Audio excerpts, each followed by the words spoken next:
House full होणं हे माझ्यासाठी तरी हा योगायोग आहे. लाईट गेली, पडद्याचा इश्यू होता, बरेच काही इश्यू झाल्यामुळे नाटकामध्ये व्यत्यय आला आणि नाटक थांबलं होतं सुद्धा. मायबाप प्रेक्षकांनी जो प्रतिसाद दिला ते थांबले, त्यांनी आमची वाट बघितली. म्हणजे सरांचं पण कौतुक आहे. गिरीश सर म्हणजे लाईट गेला होता तरी ते त्याच जागी उभे होते. सर तिथेच उभे होते आणि प्रेक्षकांमधून कोणतरी बोललं होतं, ओ सर बसा बसा, तुम्ही बसा. या एवढ्या मोठ्या कलाकारांबरोबर काम करतोय याच्यातच मी स्वतःला कृतज्ञ मानतो. गिरीश सर पण त्यांचं शूटिंग सांभाळून ते येत होते आणि वाक्य कशा पद्धतीत पोर्ट्रे केले पाहिजे, अर्थ कसा काढायचा, ही गोष्ट माहीत होती.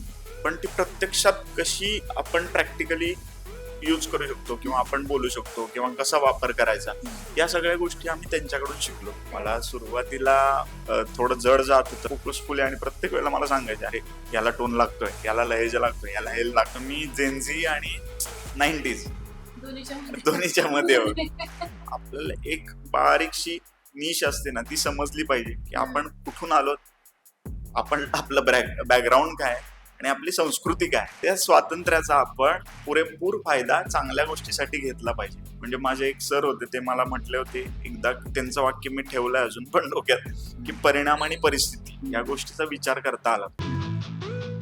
आता थांबवायचं कसं या नाटकातला चिराग आता आपल्या बरोबर आहे आणि आपण त्याच्याशी बोलूया. थँक्यू. कसं आहेस? मी मस्त एकदम. तुम्ही कसे आहात? मस्त, मी पण छान. काय एकंदरीत सांगशील? हाऊसफुल जात आहेत शोज. आता थांबवायचं कसं हा विषय, हे कॅरेक्टर.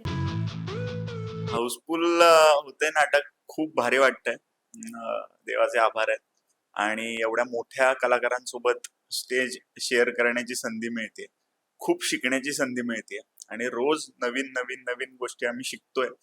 हाऊसफुल होणं हे माझ्यासाठी तरी हा योगायोग आहे, की मला म्हणजे एवढ्या मोठ्या लोकांसोबत पहिलंच नाटक आहे आणि हाऊसफुल झालंय, मग खूप भारी काम करताय वगैरे असं नाही. तो योगायोग आहे आणि काम करत राहिलंच पाहिजे, रोज नव्याने शिकलंच पाहिजे आणि जीव ओतून अजून काय शोधता येईल याच्यासाठी माझी धडपड चालू आहे आणि करतोय. हाऊसफुल झालाय त्याच्याबद्दल तर लोकांचे खूप आभार. आणि मी एक चांगली पोस्ट पण लिहिली होती आता इन्स्टावरती, की सोलापूरच्या प्रेक्षकांनी, मला फार कौतुक वाटलं, मला आत्ताही बोलायला आवडेल, की त्यावेळेला आमचा जेव्हा प्रयोग चालू होता तेव्हा खूप अडचणी आल्या आणि त्या दिवशी त्या सिटीमध्ये प्रोग्राम पण होता, त्यामुळे डीजे आणि बाकी इतर मिरवणूक वगैरे बऱ्याच गोष्टी होत्या. तर तेव्हा लाईट गेली, पडद्याचा इश्यू होता, बरेच काही इश्यू झाल्यामुळे नाटकामध्ये व्यत्यय आला आणि नाटक थांबलं होतं सुद्धा बराच वेळ, एक 5 मिनिटं वगैरे किंवा 5-7 मिनिटं इकडे तिकडे झाली. पण त्या पिरियड मध्ये मायबाप प्रेक्षकांनी जो प्रतिसाद दिला ते थांबले, त्यांनी आमची वाट बघितली. मी ऐकत होतो पाठीमागून, सर उभे होते. म्हणजे सरांचं पण कौतुक आहे. गिरीश सर म्हणजे लाईट गेला होता तरी ते त्याच जागी उभे होते, हल्ले नव्हते ते जागेवरून. म्हणजे लाईट गेलाय, काम होईल तेव्हा येतो, मी माझं काम करतो, असं नव्हतं अजिबात. सर तिथेच उभे होते आणि प्रेक्षकांमधून कोणतरी बोललं होतं, ओ सर बसा बसा, तुम्ही बसा. मी ते ऐकलं होतं आणि मागून मी बघत पण होतो. ही गोष्ट मला ती खूप भावली. बॅक टू पॉइंट परत मी तिथे येतो, की या एवढ्या मोठ्या कलाकारांबरोबर काम करतोय याच्यातच मी स्वतःला कृतज्ञ मानतो आणि चांगली संधी मिळाली आणि लोकांनी असा प्रतिसाद दिला, त्यामुळं सोलापूरचा प्रयोग तर हाऊसफुल झाला. नेक्स्ट डे ठाण्याचा पण प्रयोग हाऊसफुल झाला, त्यामुळे खूप भारी वाटलं. असेच प्रयोग हाऊसफुल होत राहोत हीच माझी ईश्वरचरणी प्रार्थना, आणि होतील सुद्धा. हाऊसफुल ठाण्यातला होता तो आम्ही बघितला होता हा, आणि खरंच हा, खूपच तुम्ही आला होता छान. त्या दिवशी. म्हणजे दिग्गज कलाकार मंडळी आहे. काय त्यांच्याकडून कसं शिकायला मिळते किंवा जेव्हा तुम्ही तालीम वगैरे करत असाल तर काय ते तालमीमध्ये आम्ही खूप वेळ घालवला सुकन्या मॅम सोबत. गिरीश सर पण त्यांचं शूटिंग सांभाळून ते येत होते. ज्या वेळेला दोघंही आम्हाला काही गोष्टी सांगायचे ना, त्यावेळेला ते वेगळं होतं काहीतरी. म्हणजे मॅमचा अनुभव वेगळा होता, सरांचा अनुभव वेगळा होता आणि वाक्य कशा पद्धतीत पोर्ट्रे केले पाहिजेत, अर्थ कसा काढायचा, ही गोष्ट माहीत होती.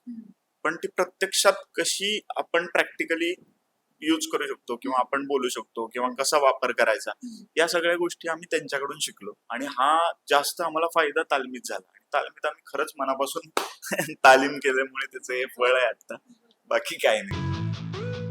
मूळचा कुठला आहे? मी मूळचा साताऱ्याचा आहे सातारा हे माझं गाव आहे आणि मला प्रचंड अभिमान आहे साताऱ्याचा.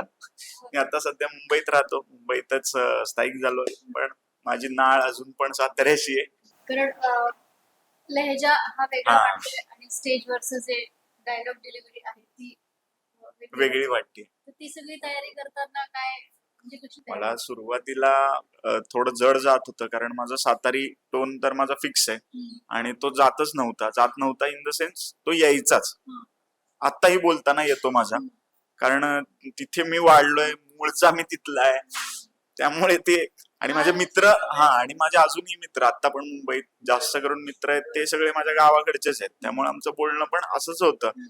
पण नाटकासाठी मला ते अवॉइड करायचं होतं, त्यासाठी खूप मला फोकसफुल आहे आणि प्रत्येक वेळेला मला सांगायचे, अरे याला टोन लागतोय, याला लहेजा लागतोय, याला हेल लागतोय.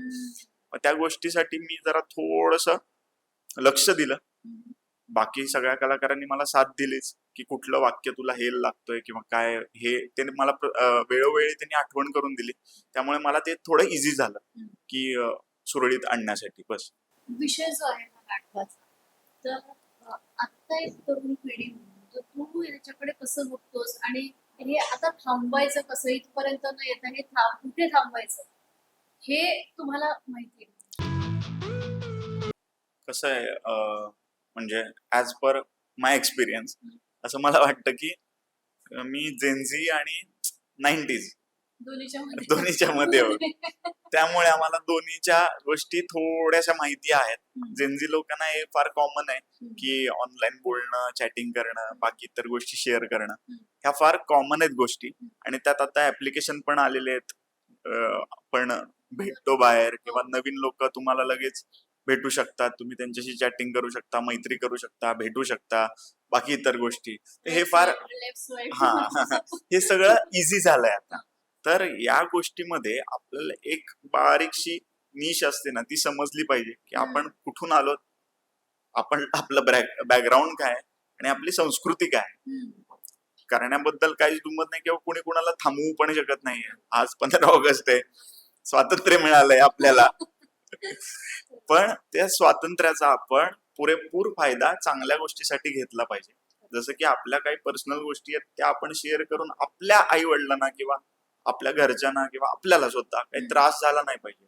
म्हणजे माझे एक सर होते, ते मला म्हटले होते एकदा, त्यांचं वाक्य मी ठेवलंय अजून पण डोक्यात, की परिणाम आणि परिस्थिती या गोष्टीचा विचार करता आला पाहिजे. म्हणजे आजची माझी परिस्थिती काय आणि त्यामुळे होणारे परिणाम काय, किंवा ते परिणाम झाले तर परिस्थिती काय होईल, या गोष्टीचा आपल्याला जर विचार करता आला तर या गोष्टी फार टाळता येतील. ह्या गोष्टी फार टाळता येतील.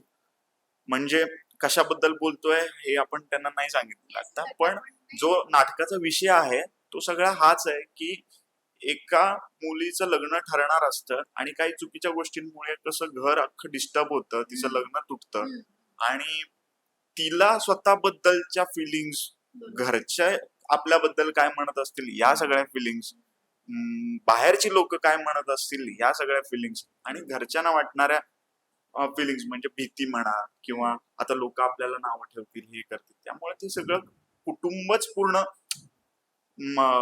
अस्वस्थ होतं, उद्ध्वस्त झाल्यासारखं होतं. आणि सडनली आम्ही आहे ना, हे नाटक जेव्हा करतो त्यावेळेला सुरुवातीला गंमत गंमत गंमत तुम्ही बघितलंय, पण सडनली इन्सिडेंट आल्यानंतर सगळेच मोठे होतात, एकदम मोठे होतात. हा, भाऊ पण छोटा आहे, तो पण चेंज होतो, वडील, आई सगळेच चेंज होतात. त्यामुळे ही जी परिस्थिती होती ना, ही फार नाटक केल्यामुळे मला समजलं की बाबा आपल्यावरती आल्यावरती आपण, आपल्याला किती वाईट वाटतं. शेजारच्या घरात झालं किंवा दुसऱ्याचं झालं तर आपण लेट गो करतो, ठीक आहे, इट्स ओके असं म्हणतो, पण हे आपल्या बाबतीत झाल्यावरती आपल्याला कळतं. त्यामुळे फार सावधगिरीने जे काय करायला हवं ते सावधगिरीने करायला हवं, बस. कारण मी हेच विचारणार होते की कारण ऑडियन्स मध्ये बसल्यावर काही सीन असे आहेत, काही डायलॉग्स असे आहेत जे ऐकल्यावर, बघितल्यावर डोळ्यातनं आपसुकच पाणी येतं. खूप छान सुरू आहे, हाऊसफुल होत आहे, तर खूप खूप शुभेच्छा. या पुढचे पण जे प्रयोग असतील ते सगळे हाऊसफुल होऊ देत, थँक्यू. हीच शुभेच्छा आहेत. Yes, thank you. So much.